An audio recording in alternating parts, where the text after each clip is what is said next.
प्रभु यीशु मसीह के मीठे नाम से और नाज़रेत अंगूर की वाटिका की सेवकाई के माध्यम से आप सभी को हार्दिक शुभकामनाएं। हर दिन ऐसे ऑडियो समाचार भाई क्रिस्टोफर राज आपके लेकर आ रहे हैं। इस समाचार को हिंदी भाषा में आपके लिए अनुवाद किया जा रहा है। परमेश्वर के वचन को सुने और उससे आशीषों को प्राप्त करें। आइए आज के ध्यान के लिए भी वचन की ओर चलते हैं। नीति वचन की पुस्तक उसका 13वां अध्याय उसके 12वें वचन को ध्यान देंगे। आशा की पूर्ति में विलंब मन को निरुत्साह कर देता है, किंतु अभिलाषा पूरी होने पर मन में नव जीवन का संचार होता है। देखिए, आज कई बच्चे हम देख सकते हैं रात को जो है कैंडल को जला के, जैसे एक ज्योति को रखकर जो है वो दिन रात पढ़ाई करते हैं, बहुत हार्ड वर्क करते हैं। कुछ लोगों को क्या होता है कि एक ही हफ्ते में 10 दिन में उनको एक अच्छा नौकरी मिल जाता है। जैसे वो पढ़ाई ख़त्म करते हैं, एग्ज़ाम्स लिखते हैं, उनका रिज़ल्ट आता है, ग्रेजुएट होते हैं, तो ज़्यादा टाइम वो वेट नहीं करना होता उनके लिए। कुछ लोगों के लिए क्या होता है, बहुत जल्दी से उनको मिल जाता है, 10 दिन में, एक हफ्ते में एक अच्छा नौकरी मिल जाता है। लेकिन कुछ लोगों के जीवन में क्या होता है, कई प्रयासों को उठाने के बाद भी 1 साल हो जाता है, 2 साल हो जाता है, एक अच्छी नौकरी के लिए वो तरसते हैं, कई प्रयासों को उठाते हैं, कई योजनाओं को बनाया होता है, लेकिन वो हो सकता है उनके लिए बहुत देरी पे हो रहा हो, डिले लग रहा हो, एक बहुत समय लगता हो, ऐसे लग रहा हो। देखिए, अब इन समय में क्या होता है कि वो सिकुड़ जाते हैं, कमज़ोर हो जाते हैं, बलवीन हो जाते हैं कि इतना समय क्यों लग रहा है। उनका एनर्जी ख़त्म होने लगता है। वो जो एंथुसियास्टिकली वो काम करते थे, कार्य करते थे कि एक विषय को बहुत जल्द से करते थे, वो सब कमज़ोर होने लग जाता है। उनकी जो होप है वो कमज़ोर होने लग जाती है।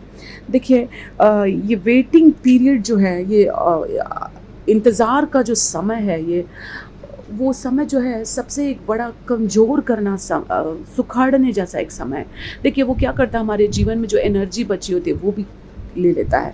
हमारे जीवन जो एंथुसियास्टिकली हम काम करते हैं वो भी चला जाता है। वो हमें कमज़ोर करता है, वो हमें बलवीन करता है। लेकिन अगर आप परमेश्वर के अंदर सामर्थ्य पाकर, अगर आप उस इंतज़ार के समय पर, जो वेटिंग पीरियड है, अगर आप उसमें रहते हैं, तो देखिए क्या होता है कि आप खड़े हो जाएंगे। आप एक सामर्थ्य को पाएंगे। आप अगर परमेश्वर के सामर्थ्य को उस इंतज़ार के समय पर अगर आप प्राप्त करके खड़े होंगे, तो वो क्या होगा, वो आपके लिए आशीष होगा। जो व्यक्ति परमेश्वर के सामर्थ्य को नहीं प्राप्त करता, वो इंतज़ार के समय में, कई लोग हम देख सकते हैं उन्होंने अपने जीवन को ख़त्म कर दिया, वो पेरिश हो जाते हैं। लेकिन वही एक व्यक्ति जो परमेश्वर के सामर्थ्य को पाकर उस इंतज़ार के समय में खड़ा होता है, वो आशीष पे आशीष देखता है अपने जीवन में। देखिए, उस इंतज़ार के समय में, उस वेटिंग पीरियड में हमें कोई खड़ा नहीं कर सकता, कोई मदद नहीं कर सकता, केवल खुद आके।